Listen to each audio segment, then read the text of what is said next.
Salam sahabat Skriptura, pada renungan Skriptura hari ini, kita akan merenungkan teks dari 2 Korintus 5 ayat 14-18 melalui 3 kata kunci dari bahasa Yunani Perjanjian Baru yang dapat membuat kita memahami pesan utama teks ini.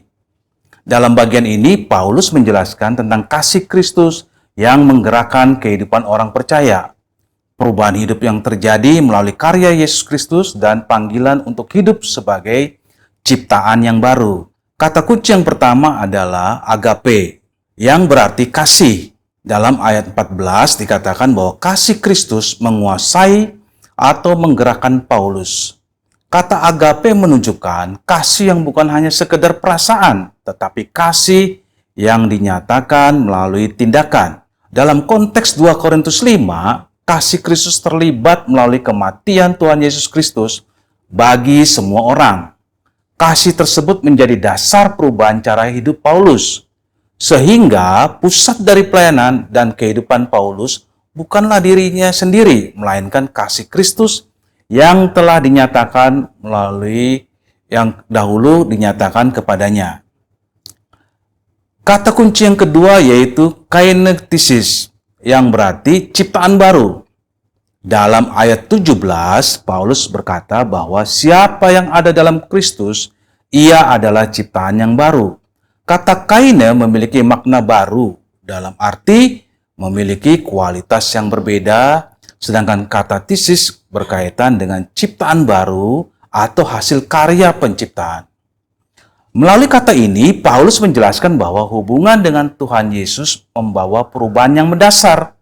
Kehidupan lama tidak lagi menjadi pusat, sebab Tuhan menghadirkan kehidupan yang baru. Ciptaan yang baru bukan hanya perubahan luar, tapi pembaruan hidup yang terjadi karena karya Tuhan. Kata kunci yang ketiga adalah kata lage, yang berarti pendamaian atau pemulihan hubungan. Dalam ayat 18, Paulus menyatakan bahwa Tuhan telah mendamaikan manusia dengan dirinya melalui Tuhan Yesus Kristus. Kata-kata lagi menggambarkan tindakan Tuhan yang memulihkan hubungan yang sebelumnya rusak. Pendamaian ini bukan hasil usaha manusia, tapi berasal dari inisiatif Tuhan. Karena itu, orang yang telah menerima pendamaian tersebut juga menerima tugas untuk membawa berita pendamaian kepada orang lain. Refleksi melalui bacaan 2 Korintus 5 ayat 14-18, kita bisa melihat 3 hal yang saling berkaitan. Kasih Kristus yang menjadi dasar menggerakkan kehidupan. Kasih itu membawa perubahan sehingga manusia menjadi ciptaan baru. Kemudian, ciptaan baru tersebut hidup dalam hubungan yang telah dipulihkan melalui pendamaian dari Tuhan. Paulus tidak bicara tentang perubahan hidup yang hanya terlihat dari luar, tetapi tentang kehidupan yang memiliki pusat baru, yaitu Tuhan Yesus Kristus. Teks ini menunjukkan bahwa kasih Kristus bukan hanya sesuatu yang diterima, tetapi kasih yang membentuk cara hidup.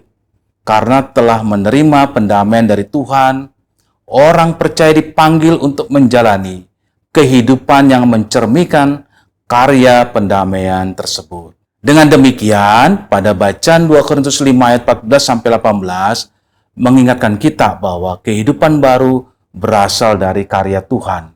Kasih Kristus menjadi dasar, ciptaan baru menjadi identitas, dan pendamaian menjadi panggilan hidup. Kiranya kita terus menggali kekayaan kitab suci dan semakin mengenal karya Tuhan melalui firman-Nya. Sampai jumpa lagi di seri renungan Skriptura selanjutnya.